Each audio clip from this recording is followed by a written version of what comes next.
it's Jasmine and I am back with another review. So I have here the entire collection from Kaleidos. This is their Flower Punk collection.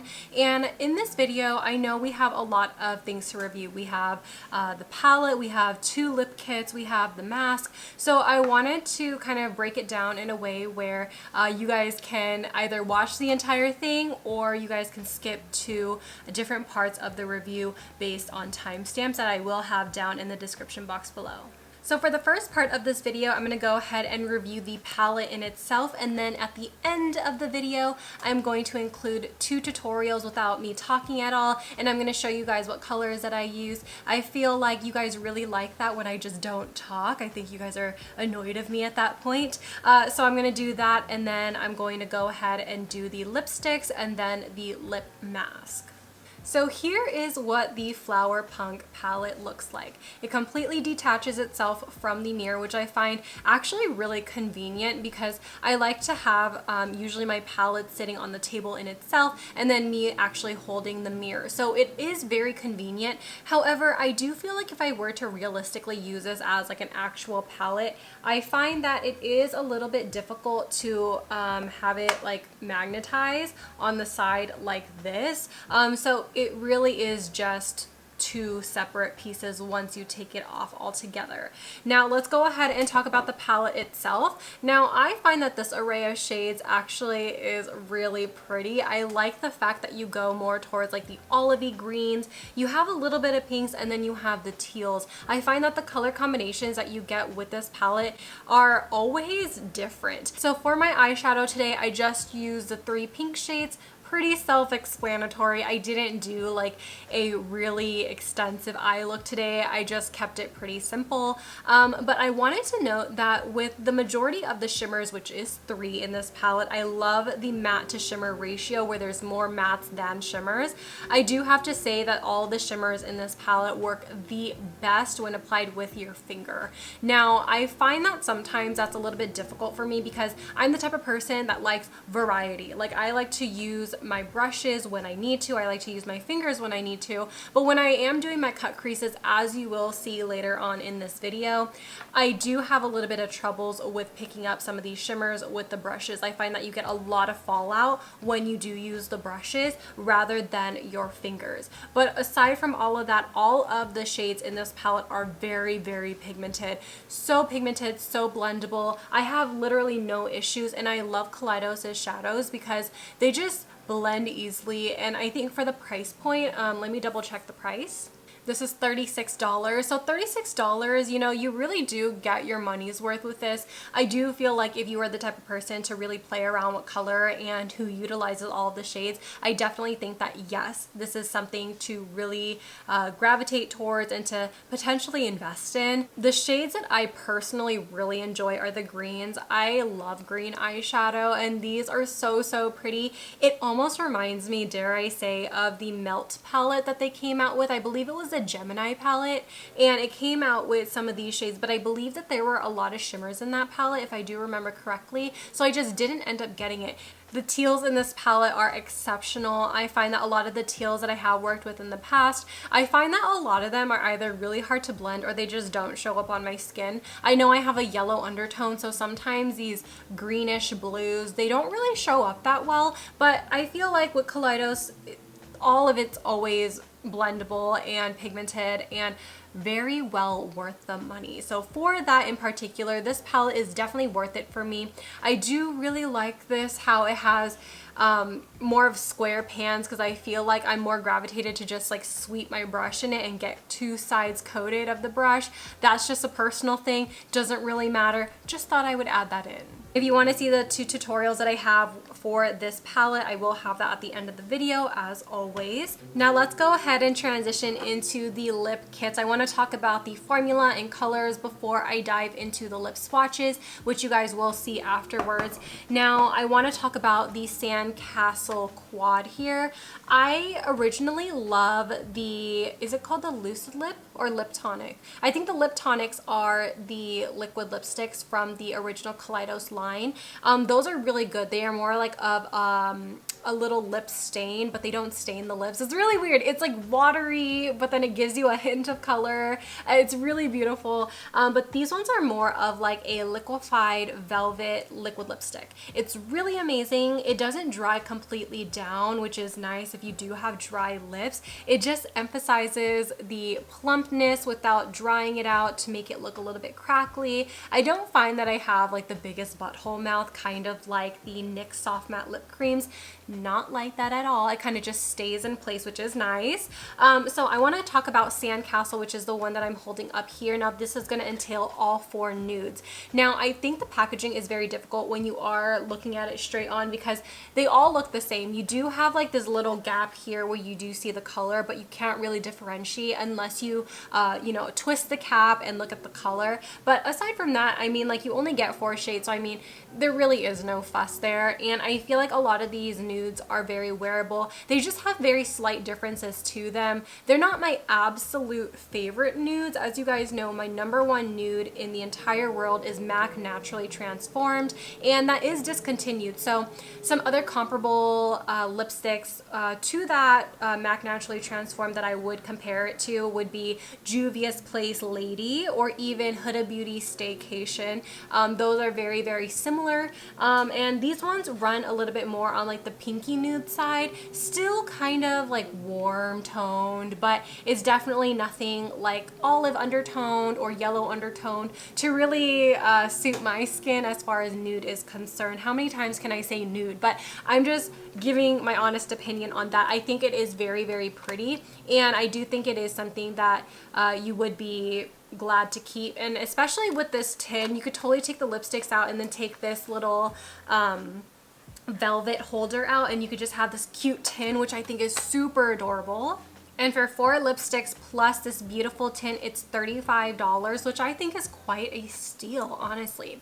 And then the other lipstick quad that I have here is Flora Noir, and this is going to entail a lot of the more vibrant, deep, extravagant shades. I really do think that this is something that I would have only purchased for the blue, honestly, because there is quite an array. So there's like a hot pink, a blue, a really dark brown, and then a red that I'm wearing on my lips right now. Now I think that this is very interesting because typically with that velvety liquid lipstick formula, you only really see like pinks, nudes, reds, and then with this you get like the dark blue, and then you get that dark hot pink, which I think is very interesting within this formula. Now I do notice that because these shades are a lot darker, you do need to finesse it a little bit more, and you do need about 1.5 layers. With the nudes, I could get away with 1 full layer, but with these ones, I think because it is so dark, you do need to go in and patch up any place that just looks a little bit more sheer. If you are somebody that likes to play with a lot of color on the lip, I definitely think you will like this. You get an array of colors, which I think very, very surprising given the formula. But honestly, even though I have to go in with a half layer to touch up, still very much worth it in my opinion. However, I do think that the one con with the Flora Noir quad is that you might not like all of the shades. So you might not get your money's worth with that. And I do feel like with the Sandcastle quad, you can have more wiggle room because they are nudes. So keep that in mind with this one. And then before I get into the lip swatches, I want to quickly just talk about the Blue Agave Softening Lip Mask. This I did not expect to like at all, because I'm very particular with my lip balms, with my lip masks. I feel like some of them are too thick, and then when you press your lips together, it's almost like you squeeze out a sponge and then all of the mask gets like in the outer corners of your mouth and then not stick to where it needs to stick. It's just really weird. But with this, it's so light and so creamy that it just threw me off guard. Plus it has like a nice soft minty feeling on the lips, which I absolutely love. I love anything minty on my lips.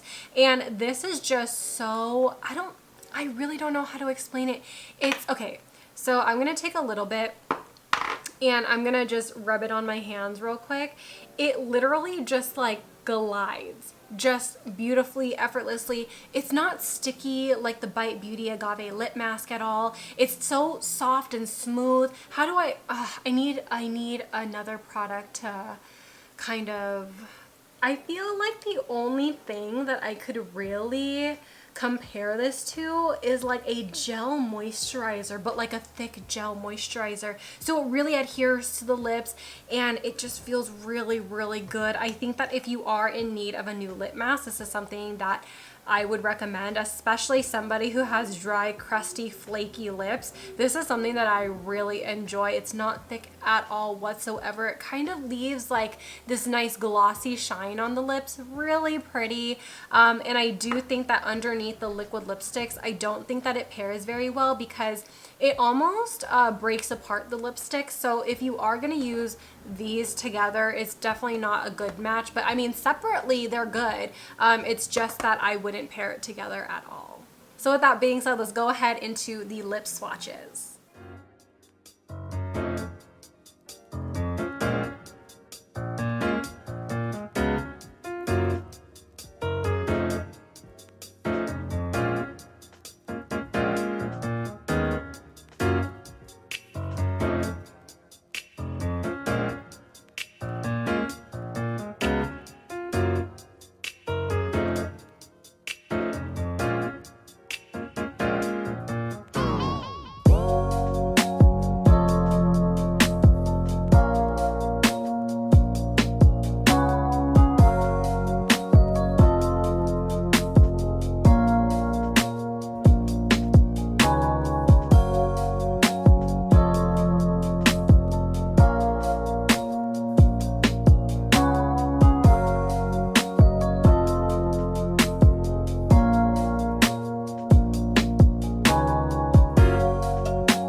Alright, you guys, that completes my review.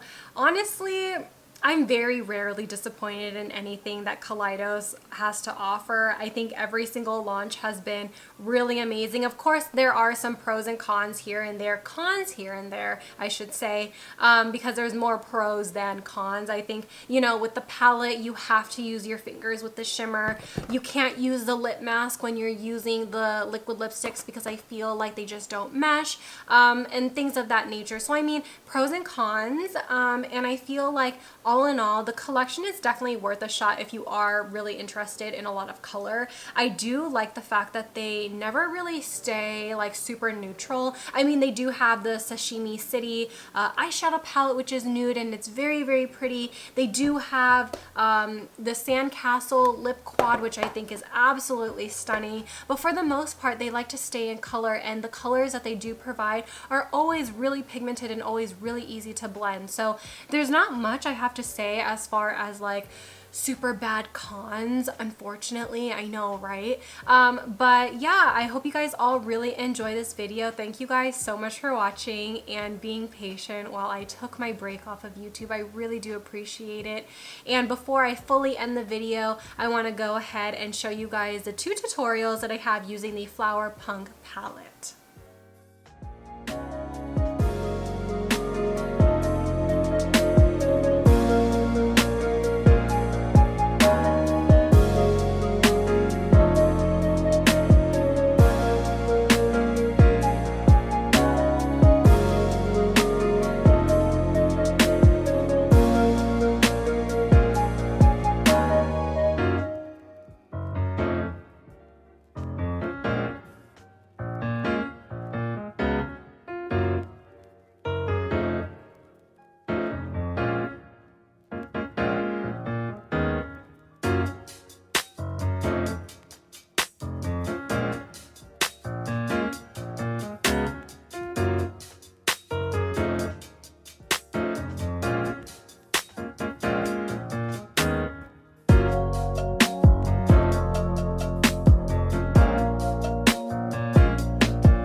guys so much again for staying tuned to the end of the video. I really do appreciate it. Thank you all so much for being patient with me again, and I hope to see you guys in the next one. I love you all so much.